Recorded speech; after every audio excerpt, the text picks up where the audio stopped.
El petróleo no tenía mayor importancia. Se sabía, se conocía que estaba aquí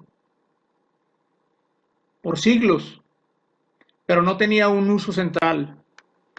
En los 1860 se descubre el primer pozo industrial en Estados Unidos y de ahí viene el boom.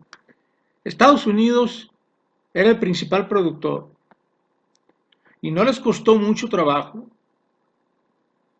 deducir que sus yacimientos de petróleo podrían extenderse hasta México. Y ahí empieza la mezcla de la tradición, la política y el petróleo. La tradición, para desgracia nuestra, de ser unos exportadores de materias primas. La política era la forma de modernizar a México por medio del capital externo.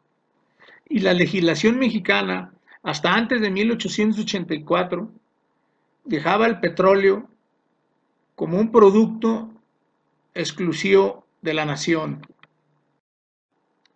Pero este afán de modernización hace que se cambie la legislación y ahí empieza la primera privatización que se quiere establecer en México.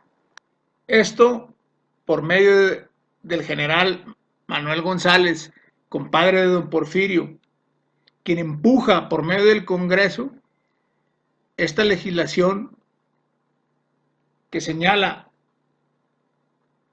que el petróleo y el carbón se declaren propiedad de quien tiene el dominio de la superficie.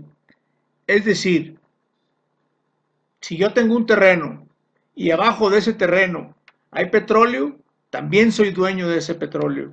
Pero si en 84 Manuel González no tenía idea de lo que se estaba hablando, porque no se conocía la importancia de la riqueza petrolera de México, para 1909 ya se tiene plena conciencia, ya se han descubierto unos pozos fantásticos. México está nadando en petróleo y viene esa legislación de 1909. Y para entonces, las compañías petroleras norteamericanas y europeas ya tenían los terrenos que hasta entonces y con las técnicas de entonces se sabían petroleros. Entonces, ese producto no renovable sirve para alimentar la demanda del mundo externo. ¿Y qué es lo que se queda aquí? Bueno, era la lucha por los impuestos. La Revolución Mexicana estalla en el mismo momento en que se crea este gran aparato jurídico que les da el control del petróleo. Y son muchos años de esfuerzos de la Revolución Mexicana por recuperarlo, por echar atrás esta privatización. Y no es del todo posible llevar adelante esa nacionalización que el artículo 27, en su párrafo cuarto, allá en Querétaro, los constituyentes dijeron, lo retomamos, ahora sí, era nuestro, debe volver a ser nuestro. Pero para hacer realidad eso, hubo que enfrentar a los norteamericanos y a los europeos, particularmente los ingleses, y no se pudo realizar del todo. La decisión del general Cárdenas puso punto final a esta larga controversia, en donde por lo menos en dos ocasiones hubo la posibilidad de un enfrentamiento armado entre México y el mundo externo. El general Cárdenas ya no se preocupó mucho por el artículo 27, sino que atacó por el lado del sindicato. Y como las compañías decidieron no firmar el contrato colectivo en los términos en que se los pedía a la Junta Federal de Conciliación y Arbitraje, ahora sí, la lucha llegó a un punto en que ellos o nosotros. La decisión de la expropiación llegó en un momento justo, perfecto, cuando el mundo estaba a punto de entrar en la Segunda Guerra Mundial y no tenía mucho tiempo, ni energía, ni ganas de meterse en un conflicto con México. El gobierno del presidente Roosevelt decidió que no, que Cárdenas había nacionalizado y expropiado el petróleo, pero era un aliado contra los fascistas. Una vez que se acepta la nacionalización y expropiación, creyeron que México no podría con ese paquete. Sin embargo, se pudo. Claro que se pudo. Uno de los costos es que al sindicato se le toleraron muchos abusos. Ahí está una semilla de ese sindicato que después se convirtió en una fuerza muy abusiva. En 40, el artículo 27 se modifica. Se modifica para que quede bien claro que la exploración, extracción, refinación del petróleo y distribución eran un asunto del Estado. A Pemex le fue muy difícil conseguir préstamos para lanzar su programa de exploración y búsqueda de nuevos campos. El gobierno norteamericano le prestó mucho dinero a México para la Segunda Guerra Mundial, para que se sacaran materias primas, para que se mandaran a Estados Unidos, etcétera, etcétera. Pero pasada la guerra, ni un centavo. México lo demandó varias veces y la presión para volver tuvo lugar con Miguel Alemán Valdés, que era la derecha del PRI en el poder. Y ahí, entre 1949 y el 51, se da el primer intento de reprivatización de la actividad petrolera.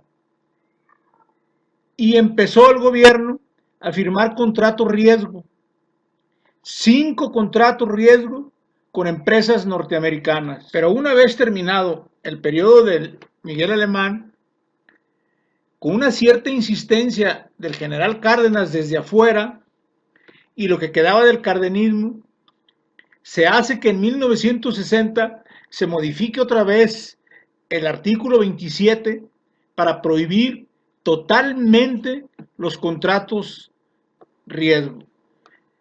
Se decidió que México no fuera exportador de petróleo, que México tiene muy pocas fuentes alternativas de energía y que hay que conservar el petróleo porque es finito hasta que llega López Portillo.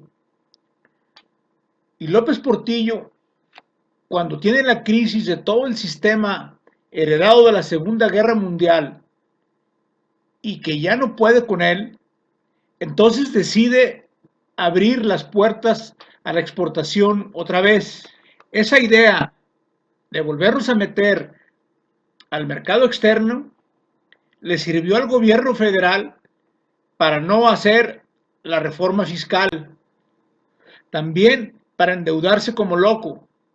Y luego cae el precio del petróleo y la situación económica se torna ya insostenible y por necesidad se tiene que seguir siendo un gran exportador de petróleo. Y una gran parte se va y se va y se la come el resto del mundo, no nosotros. Y ya en el siglo XXI se defendió un tanto en el Tratado de Libre Comercio.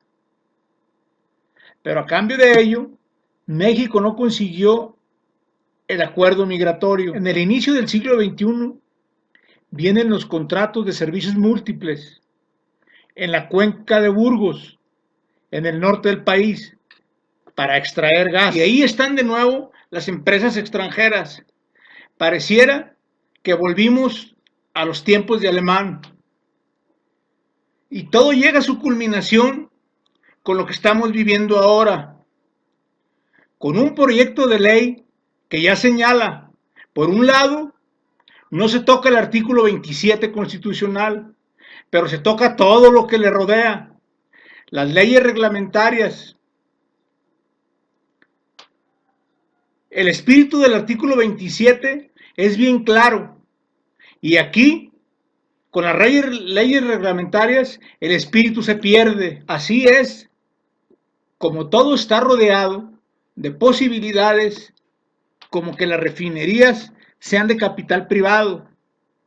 Y no solo privado, tienen que ser refinerías de capital externo. Porque ¿qué capital privado mexicano puede hacer refinerías? ¿Qué los oleoductos? ¿Qué el almacenamiento? ¿Qué la distribución? Entonces, la lucha política de ahora parte de esta cadena que viene desde inicios del siglo XX, que cristalizó en esta lucha por el petróleo el nacionalismo que venía del siglo XIX, pero que se hizo duro con la Revolución Mexicana y llega a su punto culminante con el general Lázaro Cárdenas. Renunciar a controlar el petróleo por parte del Estado, que se supone que es el representante de los intereses nacionales, es admitir una gran derrota. Pero si está Pemex en tan malas condiciones, es por la cantidad de recursos fiscales que le quita el gobierno federal, porque no han tenido la voluntad política de hacer una reforma fiscal en serio. Poner impuestos conlleva una gran responsabilidad y para no meterse en problemas, lo saca del petróleo. Es lo más fácil, lo más sencillo y lo más irresponsable. ¿Por qué? Porque el petróleo se está acabando. El que venga el capital extranjero es la idea de tener el pastel y comérselo al mismo tiempo. Y que luego vengan los extranjeros y nos la vuelvan a poner ahí. Pero esto solo es por un tiempo. Porque a la larga, los que vinieron a poner las refinerías, los ductos, la distribución, etcétera, van a pedir mucho dinero. Y ahí el petróleo del futuro va a pagar por un presente que está muy mal administrado. Eso es en donde debemos atacar. Ahí es donde debería de venir la reforma petrolera.